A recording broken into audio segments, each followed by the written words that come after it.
Organic compound കാണിക്കുന്ന മറ്റൊരു പ്രധാനപ്പെട്ട കെമിക്കൽ റിയാക്ഷൻ ആണ് റൈമർ-ടൈമാൻ റിയാക്ഷൻ. എന്താണ് റൈമർ-ടൈമാൻ റിയാക്ഷൻ?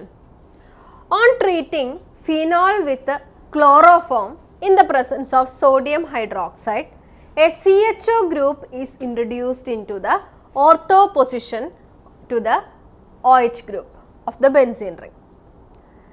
ഈ ഒരു റിയാക്ഷനെയാണ് റൈമർ-ടൈമാൻ റിയാക്ഷൻ എന്ന് വിളിക്കുന്നത്. അതായത് ഫീനോളിനെ ക്ലോറോഫോമായിട്ട് ട്രീറ്റ് ചെയ്യുന്നു.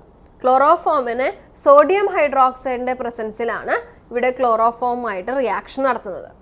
ഇങ്ങനെ ഫീനോൾ ക്ലോറോഫോമായിട്ട് റിയാക്ട് ചെയ്യുന്നതിൻ്റെ ഫലമായിട്ട് ഒരു CHO ഗ്രൂപ്പ് ബെൻസീൻ റിങ്ങിൻ്റെ ഓർത്തോ പൊസിഷനിൽ വന്ന് സബ്സ്റ്റിറ്റ്യൂട്ട് ചെയ്യപ്പെടുന്നു.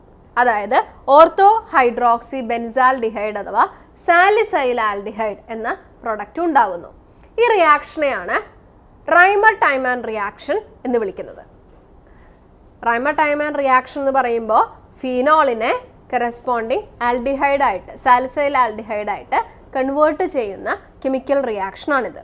ഇവിടെ ഫീനോളിനെ ക്ലോറോഫോമുമായിട്ടാണ് റിയാക്ട് ചെയ്യിക്കുന്നത്. ക്ലോറോഫോമുമായിട്ട് റിയാക്ട് ചെയ്യിക്കുമ്പോൾ ശ്രദ്ധിക്കേണ്ട ഒരു കാര്യം, സോഡിയം ഹൈഡ്രോക്സൈഡിൻ്റെ പ്രസൻസിലാണ് ഈ റിയാക്ഷൻ നടക്കുക. ഇനി എങ്ങനെയാണ് ഈ റിയാക്ഷൻ നടക്കുന്നതെന്ന് നോക്കൂ. Phenol undergo reaction with chloroform CsCl3 and aqueous NaOH. ഇങ്ങനെ ഫിനോള് ക്ലോറോഫോമും അക്വസ് NaOHുമായിട്ട് റിയാക്ട് ചെയ്യുന്നതിൻ്റെ ഫലമായിട്ട് ആദ്യം ഒരു ഇൻ്റർമീഡിയേറ്റ് ആണ് ഉണ്ടാകുന്നത്. ആ ഇൻ്റർമീഡിയേറ്റ് എന്താണെന്ന് നോക്കൂ. ആ ഇൻ്റർമീഡിയേറ്റിനെ ബെൻസാൽ ക്ലോറൈഡ് എന്ന് വിളിക്കാം. Benzal chloride. എങ്ങനെയാണ് ഇൻ്റർമീഡിയേറ്റ് ഫോം ചെയ്യുന്നത്? ഫിനോളിനെ CsCl3യുമായിട്ട് റിയാക്ട് ചെയ്യുമ്പോൾ CsCl3യിലെ CHCl2 എന്ന ഇലക്ട്രോഫിലിക് പോസിറ്റീവ് പാർട്ട് OH ഗ്രൂപ്പിന് ഓർത്തോ പൊസിഷനിൽ സബ്സ്റ്റിറ്റ്യൂഷൻ നടക്കുകയും അതോടൊപ്പം തന്നെ ഫിനോൾ സോഡിയം ഹൈഡ്രോക്സൈഡുമായിട്ട് റിയാക്ട് ചെയ്യുമ്പോൾ OH ഗ്രൂപ്പ് മാറി ഫിനോക്സൈഡ് ഗ്രൂപ്പായിട്ട് മാറുകയും ചെയ്യുന്നു. ഇങ്ങനെ ഉണ്ടാകുന്ന ഒരു ഇൻ്റർമീഡിയേറ്റ് ആണ് ബെൻസാൽ ക്ലോറൈഡ്. ഈ ഒരു ഇൻ്റർമീഡിയേറ്റിനെ വീണ്ടും സോഡിയം ഹൈഡ്രോക്സൈഡുമായിട്ട് റിയാക്ട് ചെയ്യുന്നതിൻ്റെ ഫലമായിട്ട് നമുക്ക് മറ്റൊരു പ്രൊഡക്റ്റാണ് ലഭിക്കുന്നത്. ഇവിടെ എന്താ സംഭവിക്കുന്നത് നോക്കൂ. CsCl2 ഗ്രൂപ്പ് CHO ഗ്രൂപ്പായിട്ട് മാറിയിരിക്കുന്നു.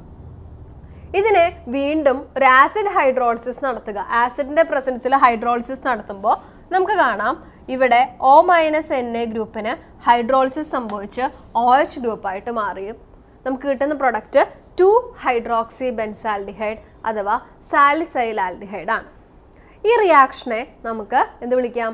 റൈമർ-ടൈമാൻ റിയാക്ഷൻ എന്ന് വിളിക്കാം. അപ്പോൾ റൈമർ-ടൈമാൻ റിയാക്ഷൻ എന്ന് പറയുമ്പോൾ phenol on reaction with chloroform in the presence of sodium hydroxide results the electrophilic substitution of a CHO group to the ortho position of the benzene ring. ഈ റിയാക്ഷനെയാണ് റൈമർ-ടൈമാൻ reaction എന്ന് വിളിക്കുന്നത്. ഈ റിയാക്ഷൻ നടക്കുന്നത് ഒരു ഇൻ്റർമീഡിയേറ്റ് ഫോർമേഷൻ വഴിയാണ്. ആ intermediate ആണ് benzal chloride.